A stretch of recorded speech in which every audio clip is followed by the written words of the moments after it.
Is the Fable franchise better than the Zelda franchise? We're going to find out in today's video, guys and girls. I'm Linksot123 and let's jump straight into it. Well, if you haven't been playing Fable before, it really reminds you about Zelda. First time you start out the game, it looks like Zelda, it feels like Zelda, and basically if you read reviews about it, it reminds you also about Zelda. So it could be a clone of Zelda, but really when you dig deeper into the game, it's definitely not. Well, every world, there are 3 games of Fable, and I will just compare franchise to franchise. I don't want to take a very single game to compare to another Zelda game, because it will take way longer. So we're just gonna take the whole franchise versus the whole franchise, right? Well, every Fable game has a really gigantic world. There's so many things to do, guys and girls, and you can even find new things every time you play this game. I have been completing the games for around 100% each. Probably not the 3rd one, but yeah, we don't gonna talk about that.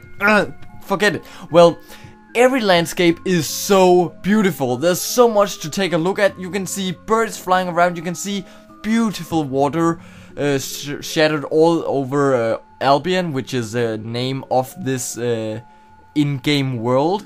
And just the details, the grass, it looks perfect, and I just love that feeling. I don't want to talk about textures because I'm a guy that doesn't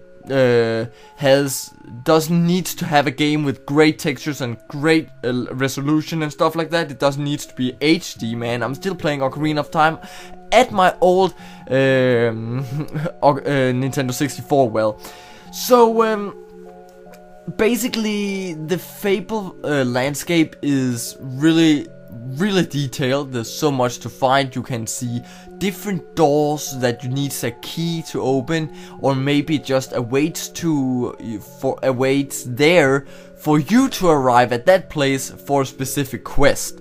Well, sometimes in the game you run past a door or entrance, but you can't do anything in there because you need to have a specific item or something like that, pretty much like in the Zelda franchise.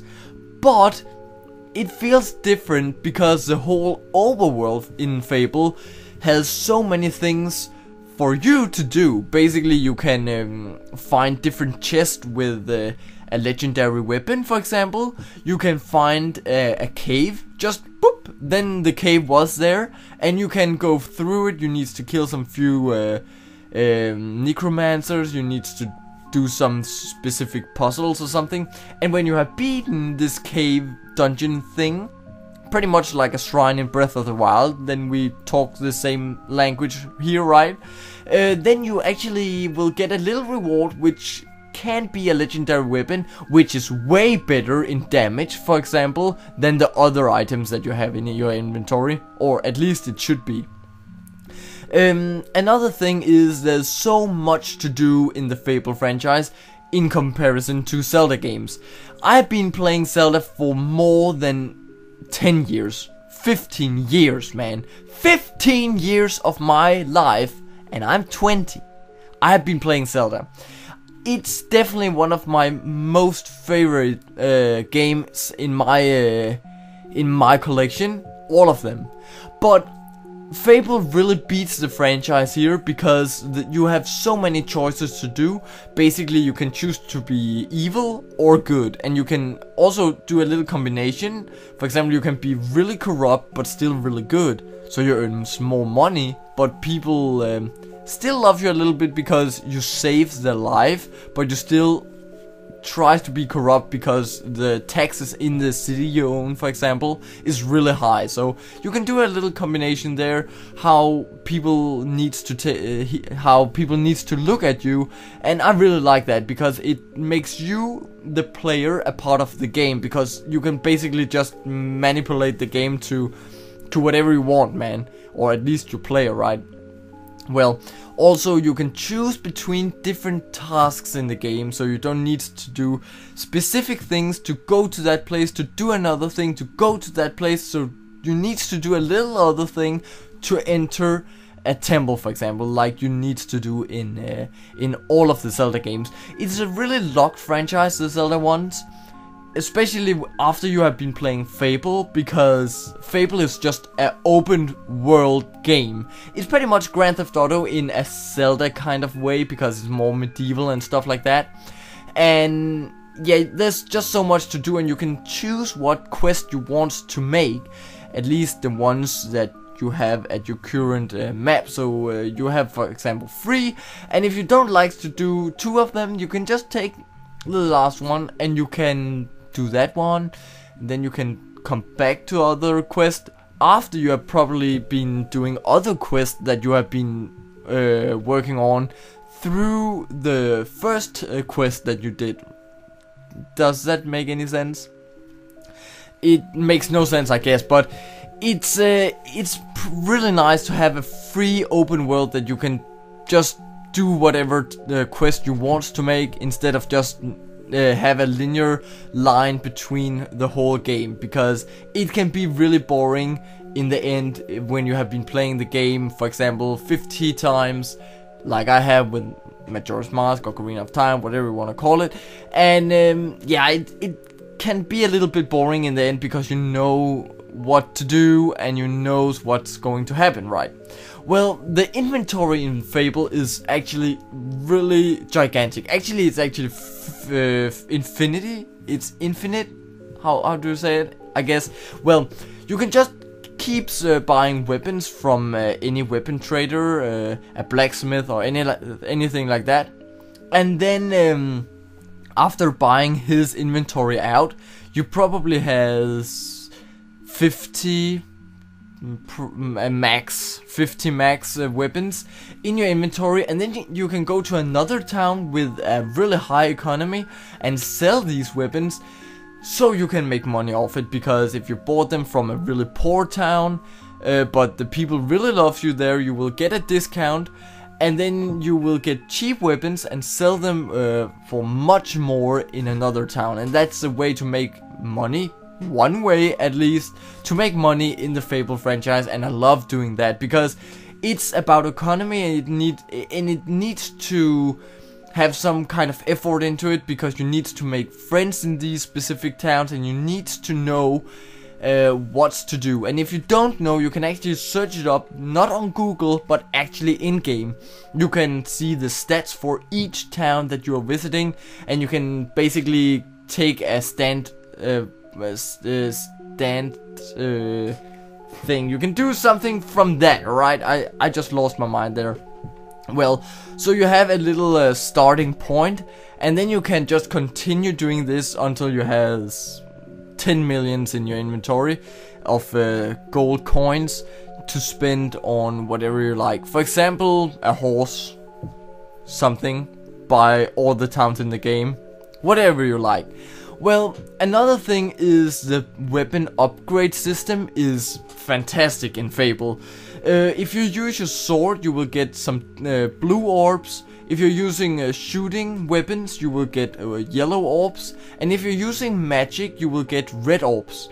And when you are getting these orbs, you can upgrade each section, all of the 3 sections here. For example, your sword can be swinged harder, for example. You can zoom with your gun if you buy that upgrade and stuff like that. So it's not specifically what can I call it? It's not a game that is about swords only, like in Zelda, for example. It's really based on the goddamn Master Sword. No, not this time. Because in Fable you can... Alright, I really like the swords, for example, so you use that a lot. But you also want to have a ranged weapon, so you need to use that one so you can make that one better.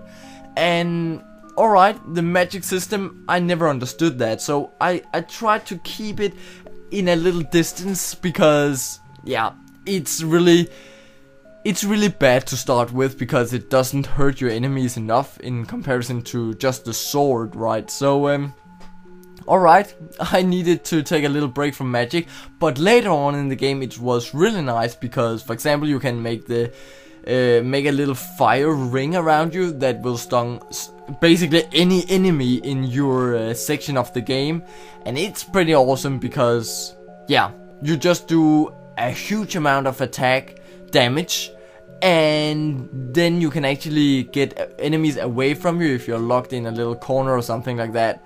So it's a really nice thing, and I just like that type of upgrade system.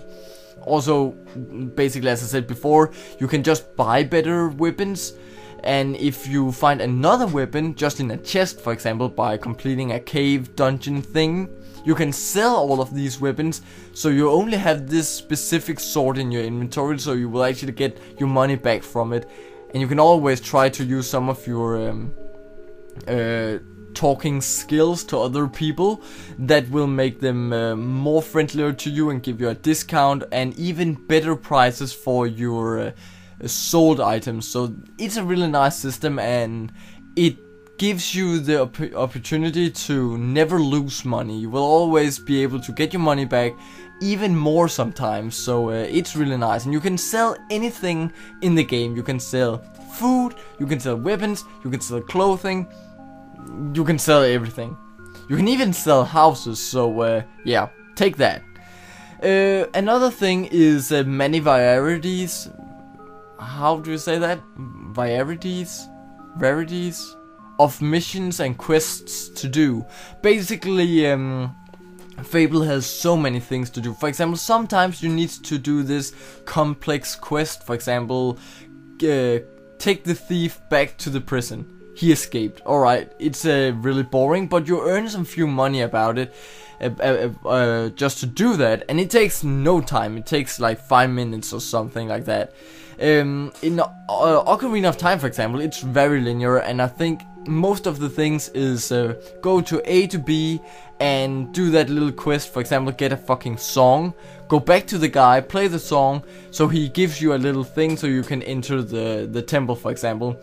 But in Fable, you will not get any item which is needed further on in the game. It's basically about weapons most of the time, so he will give you a great weapon in comparison to the other ones in your inventory, or else you will get what can I call it? It's like a stone augment. Yeah, it's called augment, that you can set on your weapons, so you will make this specific weapon much better. For example, you can make a fire sword or something like that. So yeah, you turns out to be really overpowered in the end of the game, no doubt. And sometimes the quest can be really long. For example, you need to solve some different puzzles, save some people or something like that, or for example explore an old forgotten house, a ghost house.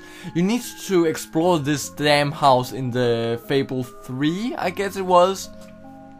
Damn, man, it was creepy, but it was also really nice, man.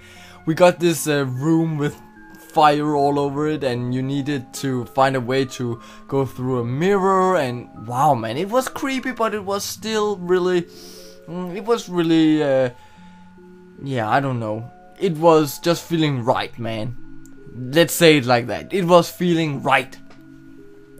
Another thing that I have been talking about a lot in this video just already is interacting with other people. You have a huge scale of different things you can do to other people. For example, you can laugh at them, point at them, make a chicken dance. You can also try to like seduce them, do sexy things.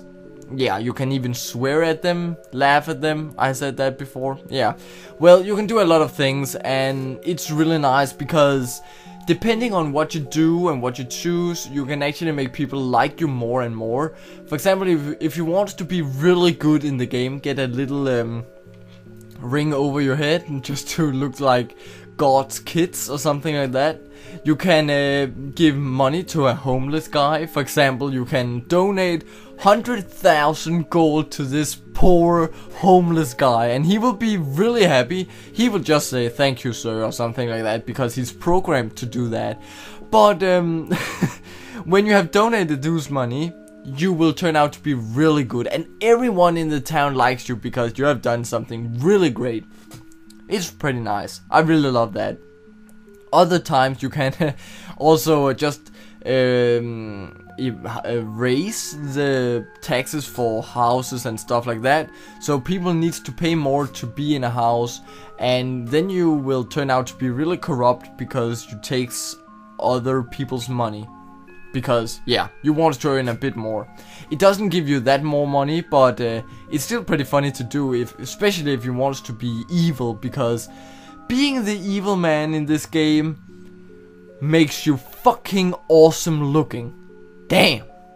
Well, speaking about evil, in Fable you can choose between being good or evil, and even in the middle. You can, for example, be really good but still really corrupt, but you can also be not corrupt and still evil. So you can basically choose on this meter whatever you want, and I just really like that. Once again, it makes the player a part of the game, because you can basically choose whatever you like, and people will act to you of what you choose. Can I say it like that? Well, if you choose to be really evil, people will be scared at you. You will still be able to buy from shops and stuff like that, and they will still give you these kinds of discounts, but it's not because you are their friend, it's because they are fucking scared of you. And I really like that, because it's basically the same story as being good, but it's just with other words, right? And alright, it can be poorly made, but it's actually pretty well done in Fable, because it's just, yeah, well done. It fits perfectly, and it's actually, if you think about it, you quite understand it, because if a fucking devil looking guy comes over to your shop, wants to buy your swords, and you know he can basically blow up your whole shop if you don't act like he wants, then you give him a little discount. And you can even scare him further on to give you a bigger discount. Damn, man, it's stupid, but it's funny always, man. It's always funny to do these kind of things, because people, when they're scared of you, sometimes they even gives you money just because, don't hurt me, take 100 gold or something like that.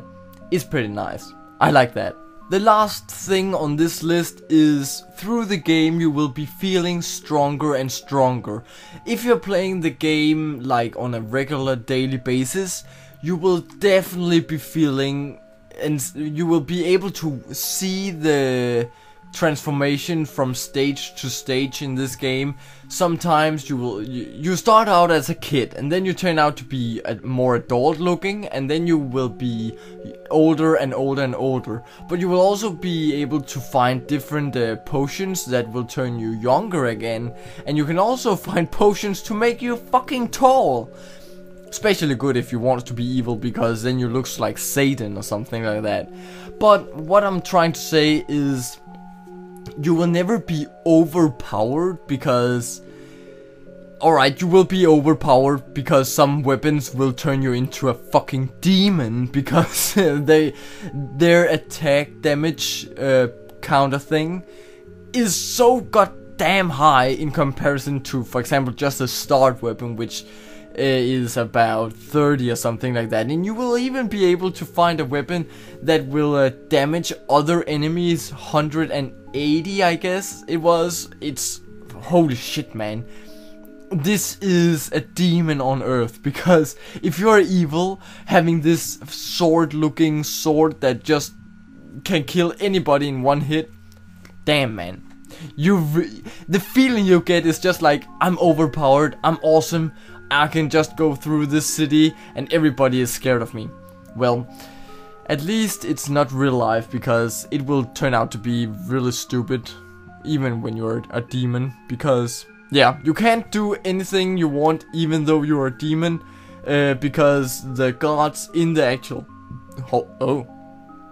the guards in the city will be making their way to you and try to kill you, or you need to pay a fine. And every time you steal something, kill somebody, do anything illegal, the fine will be bigger and bigger, and nobody wants to waste money on shit, because you can't do what you want. It's not Grand Theft Auto. Damn.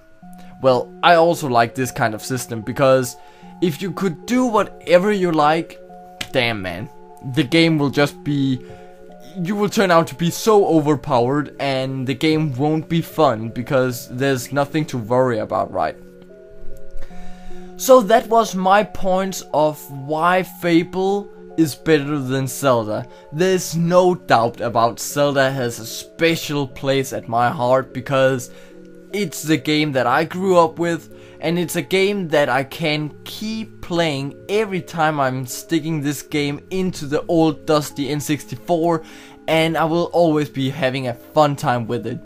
But what I'm trying to say is, if you want to upgrade your Zelda status, your feeling about Zelda, try Fable. You can buy it on Steam, you can buy it on eBay, whatever you want. You can also steal it from well, let's not talk about that. You can just get the game whatever way you like, and try to play through, like, alright, 2 hours of gameplay. I think you will be into the game at that point of time, and then you will just be able to see what you like the most.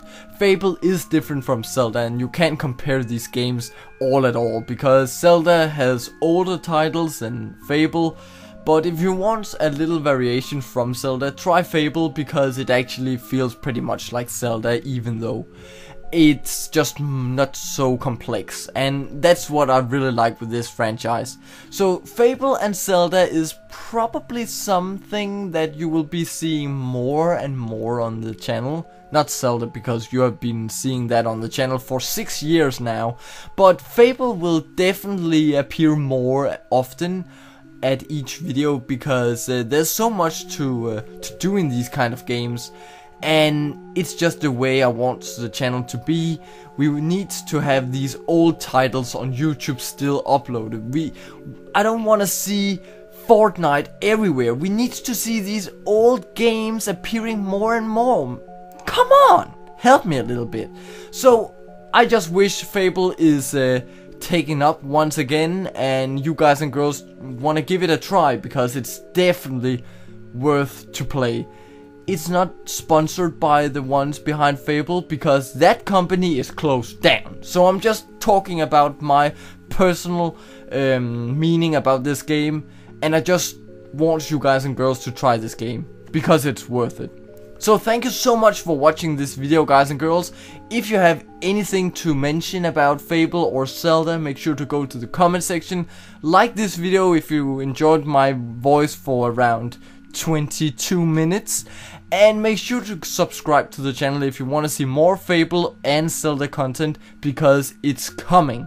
See you next time, guys and girls. Bye!